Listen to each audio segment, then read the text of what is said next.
Ilang beses sa isang araw inumin, ma'am, at hanggang kailan inumin yan? Ito daw po, yung Eurobio Probiotics. Napansin nyo, dalawa yung hawak ko na probiotics.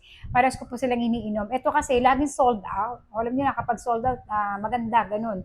Pricey.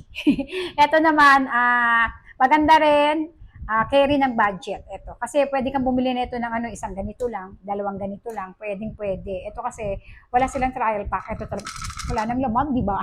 Kaya kailangan ko maghanap ng ano, ganito. So, ito na nga, ilang beses isang araw, isang beses lang po ako minom nito. Pagkagising sa umaga, empty stomach, ito muna yung iniinom ko bago kumain. And everyday ko na po siya iniinom. Kasama na po siya, kagaya ng ibang mga supplement na iniinom ko, parang ginawa ko na siyang maintenance. Yung mga vitamins, ganun, ginawa ko na rin siyang maintenance. Kasama na siya sa pang-araw-araw na buhay ko.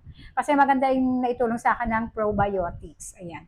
Pero syempre, disclaimer mga mima ha, kung kayo po ay may mga sakit, ganyan, o yung mga UTI nyo ay malala, yung pangangati ng pekpek nyo ay malala, at pangangami ng pekpek mo ay talaga namang malala, mabaho, consult your doctor na po. Kasi kailangan na po niya ng gamutan. Baka hindi na kayanin ng probiotics yan. So, pag nagamot na, saka na lang po kayo uminom ng probiotics.